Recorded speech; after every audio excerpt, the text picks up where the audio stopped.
A civil war breaks out in Saudi Arabia, causing oil prices to crash worldwide. The United States falls into its own deadly civil wars, and NATO barely holding together. The stage is set for China to reclaim Taiwan, and for Russia to invade Eastern Europe, kicking off the deadliest world war the modern world has ever seen. So yeah, let's talk about the Fire Rises. Is this mod worth your time, or is it just another modern world mod for HOI4?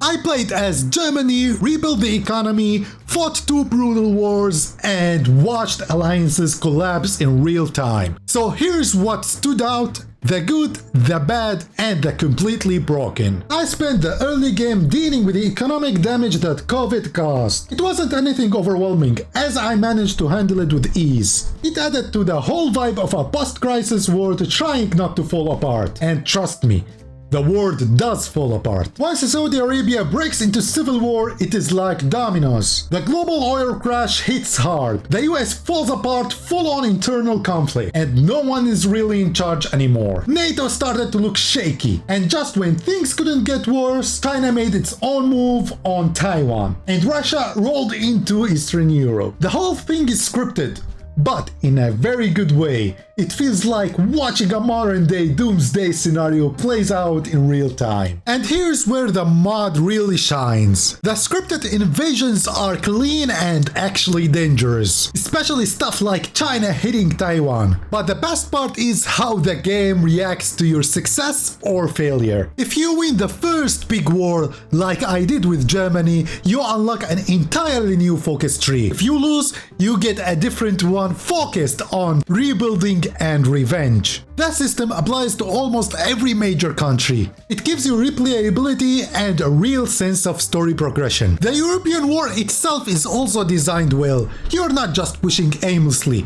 There is a city-based objective system that guides you in the war. Take key cities like St. Petersburg and Moscow while defending Kiev and Warsaw. That's how you win or lose the war. It adds tension, especially when your front line's falling apart, but you are one victory away from flipping the whole thing. I believe that more mods should copy this. Visually, this mod is a 10 out of 10. The focus tree icons are one of the best I have seen.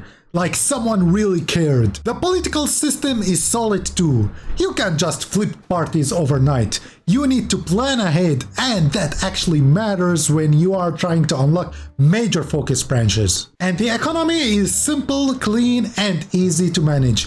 You feel the impact of your decisions, but you are not buried in stats. But okay, let's talk about the stuff that made me rage. First off, the pacing. I get that in early game it takes a bit of time for things to really fall apart, but there's still plenty of things to keep you busy. The problem is, once that first war wraps up, the pace really drags and there's not much left to do. Then there is Russia. I beat them in the first European war, cool, but in round 2 they came back way stronger. Like they became a completely different country.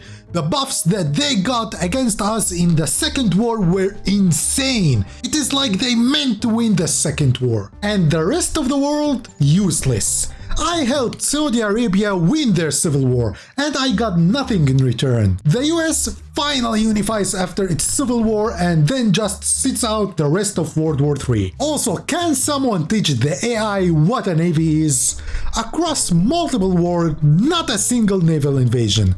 Not one, zero. It felt like a bottle in a box. Unfortunately, I wasn't able to continue my game because the mod kept crashing in the middle of the war. So yeah, while the Fire Rises isn't a complete mod yet, it is playable world-ending event. Sure, it got flaws, pacing, balance, some AI weirdness, but it absolutely delivers on story, replayability, and tension. If you are bored of World War II and want a realistic modern-day collapse where your choices change the future, this mod is 100% worth your time. Let me know in the comments your thoughts on this mod and if you want me to try out another one. Drop a like if you enjoyed this breakdown and subscribe if you want more HOI4 chaos.